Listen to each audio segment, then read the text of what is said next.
Hi, Miss Nelson. Welcome to my portfolio project reflection. We'll go ahead and dive right into it. I was able to further my knowledge in a subject I'm very interested in, that being genetic editing and the ethical implications surrounding it. I'm very passionate about the subject, which is a word you used in one of the discussion posts, which I think really played into my confidence and thought out thoroughness of the assignment. I've always been interested in the medical side of that type of discussion and rarely have touched on the legislative side of the topic. I think the Vice News article that introduced me to the recent congressional ban on human germline modification really got the ball rolling. Applying what I learned about professional writing from this class, I was better able to not only present the information professionally, but critically think about my delivery. I think to continually improve on future portfolio projects, I'll definitely be reviewing the peer feedback I receive as well as my grade and how well I ultimately do on it. I think that'll be the source for most improvement for me. I was able to confidently approach all the course outcomes throughout the project utilizing the general knowledge from week 2 related to work-related writing. Week 3, I was able to utilize the essential questions that kind of set up the structure, the backbone for my thesis. And then the 5 elements from week 4 really helped the development of the thesis. Being dependable in the workplace is following a suit of workplace commonalities. Workplace writing is among one of those commonalities. The same way that when I'm a nurse, I will get into the routine of setting up my work environment the same way every time.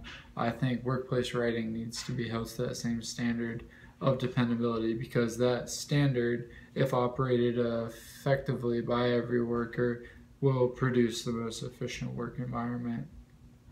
The workplace capability I would like to discuss is tolerance. I think it's important in our time right now. It kind of goes synonymously with like a political correctness. I think some questions we need to ask ourselves is how, ultimately, what is tolerance? How do we be tolerant? And do we need to be so tolerant? It's a very important term, and almost unfortunately, it's a very ambiguous term.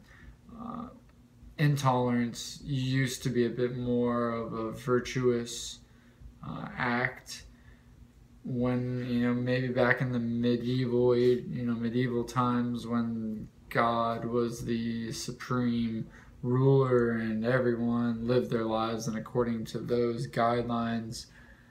It was a much more virtuous or respectable act to be intolerant towards someone who didn't follow those guidelines. So I think in a science-based society as well as a science-based workforce, science is giving rise to doubt. We're not so sure of things, so it's a lot harder for us to be intolerant towards things we're not sure of. And I think we're kind of in this transition period right now, and that's why we're seeing a lot of political correctness. And there's a big topic on when does the tolerance of an intolerant act do they override each other? So there's a lot of questions that are involved around it, and I think relating to my portfolio project, the ethics of genetic testing, we're going to have to become tolerant towards these new technologies for us to, 1, be able to research them, and 2, implement them. So I appreciate you listening to me. It was a great half semester. Good luck to everything in your future. Take care.